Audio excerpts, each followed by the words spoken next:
Shalom, perkenalkan nama saya Anatania Banunu. Saya akan menjelaskan pengertian kimia fisik. Kimia fisik adalah studi tentang fenomena makroskopis dan partikulat dalam sistem kimia dalam hal prinsip, praktik, dan konsep fisika seperti gerak, energi, gaya waktu, termodinamika, kimia kuantum, mekanika, statistik, dinamika analitik, dan keseimbangan kimia. Kimia fisik berbeda dengan kimia fisika.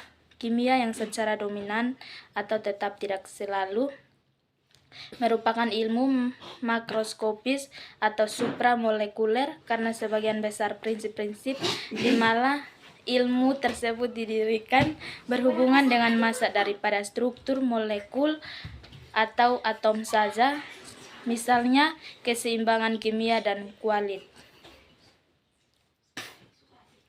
Contoh kajian kimia fisik. 1. Listrik statis, yaitu muatan berlawanan menarik tetapi muatan serupa ditolak. Teori ini digunakan untuk menjelaskan beberapa jenis ikatan kimia. Sebagai contoh, ia dapat diterapkan pada ion. Elektron hilang atau diperoleh karenanya memiliki muatan positif atau negatif, yang karenanya membentuk susunan yang stabil dengan jenis ion lain atau bermuatan berlawanan. Listrik statis juga digunakan untuk menjelaskan gaya van der Waals antara molekul atau bagian dari molekul yang sama, yaitu antara dipol permanen dan yang sesuai. 2. Hukum gas dan teori-teori ikatan, misalnya hukum Boyle, hukum Charles persamaan gas ideal, hukum Dalton tentang tekanan perisail, hipotesis Avogadro, hukum Gay-Lussac, dan lain-lain.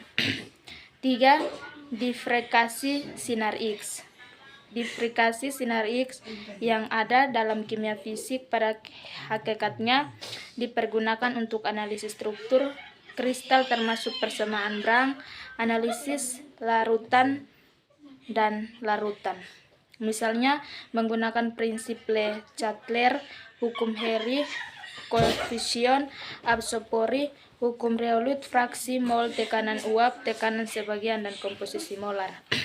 Tujuan utamanya adalah memahami sifat-sifat kimia dari segi fisik seperti reaksi kimia, termokimia, kinetika reaksi, dan struktur molekul. Dengan demikian, kimia fisik membantu dalam memahami dan mengontrol berbagai proses kimia yang berkaitan dengan energi, kecepatan reaksi, kesetimbangan kimia, serta sifat-sifat termal dan mekanik dari materi.